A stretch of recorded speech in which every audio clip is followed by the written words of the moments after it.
All right, welcome back, everybody. Today, we're diving into a matchup that, at first glance, might seem kind of predictable. We got the Celtics. Yep. They're aiming for a championship. And then there's the Wizards, who are, well, they're rebuilding. Yeah, after those big roster moves. Exactly. But I have this feeling things might be a bit more interesting than they seem. Oh, for sure. For sure. What do you think? Yeah, you're right. I mean, the sources we have definitely lay out, like, the strengths and weaknesses for both these teams. But what I find really fascinating is how the Wizards, even though they're rebuilding, they can still pose some serious challenges. Especially for a team like the Celtics, right? Exactly. Okay, so let's break it down a bit. We know the Celtics have that championship history, and Tatum and Brown are incredible. Yeah, a true force. But what makes their offense so tough to defend? Like, specifically? It's more than just those star players. It's their whole system. Think speed, think precision, think three-pointers. Lots of three-pointers. Oh, yeah. And they've got multiple guys who can just nail those shots consistently. So that stretches the floor, makes it so hard for the other team to keep up. So you can't just focus on shutting down one or two guys? Nope. You need a defensive strategy that covers the whole court. Gotcha. All right, now the Wizards. They're in a different stage, more focused on building up their young players. What are their strengths coming into this game? Well, they got a lot of potential, especially with guys like Jordan Poole and Kyle Kuzma leading the way. Right. Poole, now his scoring ability is really something. He can create his own shot, hit from deep, finish at the rim. I think the Celtics are going to have their hands full trying to stop him. That's what makes this so interesting to me, is like Poole's almost unpredictable. Yeah, exactly. You never know when he's going to just explode. He brings that chaos factor, which can be a huge advantage, especially against a team like the Celtics. They thrive on structure. Discipline, yeah. Exactly. And then you've got Kuzma. He's versatile, can score in different ways. He matches up pretty well against Tatum, too. Interesting. If he can take advantage of any weaknesses in Boston's defense, the Wizards could actually make this a really good game. Okay, so we've got the offensive firepower on both sides. But what about the coaches? Oh, yeah. Joe Mazzulla for the Celtics clearly wants to make Boston a contender. And then you've got Wes Unseld Jr. with the Wizards trying to build something new with a younger team. How do their coaching styles play into this matchup? That's where things get really fascinating. Mazzulla's system, it's all about efficiency. Create those opportunities for Tatum and Brown to shine. He's got a deep roster with lots of offensive options, and he uses them strategically. Keeps the pressure on. Oh, yeah. Nonstop. So what about Unseld Jr.? How do you think he'll approach this game knowing they're up against a tough opponent? He's in a tough spot for sure. Yeah. But it's also an opportunity to get creative. He's got to find ways to counter that Boston offense and give his younger players a chance to show what they can do. One thing our source material really highlights is how the Wizards need to disrupt Boston's rhythm. Force turnovers, protect the paint. It's a big ask, but that's their best shot at keeping things close. So Unseld Jr. has to come up with a plan that basically shuts down the Celtics' strengths while letting his own guys make plays and, gain experience. Precisely. It's that delicate balance. But that's what's so cool about coaching a younger team. Right. You're not just aiming for wins. You're developing talent. You're building a culture. Right. Okay, so two teams with distinct styles, two coaches with very different goals. But where the real action happens is in those key matchups. Oh, absolutely. And that's where we're headed next. All right, so buckle up, everyone, because we're about to break down some of the most exciting player battles in this Celtics-Wizards showdown. All right, let's jump right into it. The matchup everybody's talking about, Tatum versus Kuzma. Oh, yeah. I mean, Tatum's having an MVP caliber season. Over 30 points a game. Just incredible. But can he really hold his own against a player like that? That's the big question. I'm really curious to see how Kuzma approaches this. Tatum can score from anywhere. He's just so hard to guard. Right. That killer instinct. Yeah. I think for Kuzma, the key is going to be playing smart, disciplined defense. Yeah. Our sources suggest forcing Tatum into tough shots, disrupt his rhythm early. Make him work for it. Exactly. Don't let him get into that flow, the flow he thrives on. Right. So Kuzma has to be physical, but also strategic. But it can't just be about defense, can it? Oh, no, absolutely not. Kuzma needs to be a threat on offense, too, especially if the Wizards want to keep up with Boston. For sure. It's got to be assertive, look for those scoring opportunities. Actually, our sources point out something interesting.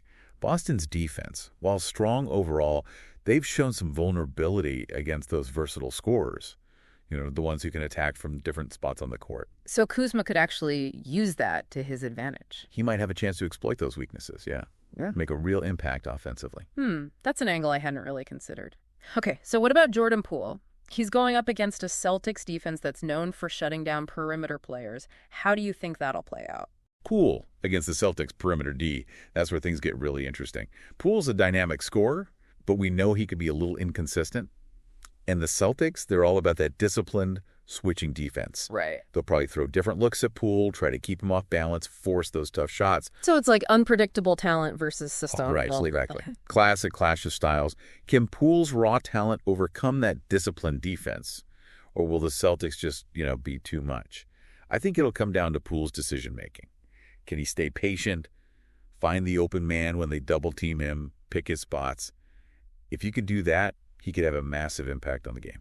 So it sounds like Poole has to find a balance between just going for it and actually playing within the offense. That's it. Knowing when to take over, when to trust his teammates. But hey, let's not forget about Boston's three-point shooting. It's been huge for them this season. Oh, yeah. Celtics are like a three-point machine. So many guys who can knock those down consistently. How are the Wizards supposed to defend against that? It's tough. For any team. But the Wizards, they can't afford to let Boston get hot from beyond the arc. Our sources emphasize the need for closeouts. Got to be disciplined. Challenge every shot. No easy looks. So, got to be aggressive. Can't give him any space. But doesn't that mean they'll have to give up something defensively somewhere else on the court? It's a trade-off, for sure. They got to prioritize that three-point line, but they can't completely ignore the paint. If they can force the Celtics into those contested mid-range shots, limit second-chance points, and avoid fouling too much, they'll be in much better shape. It sounds like the Wizards have a lot to deal with. The Celtics just have so many weapons on offense and defense. Yeah, they do.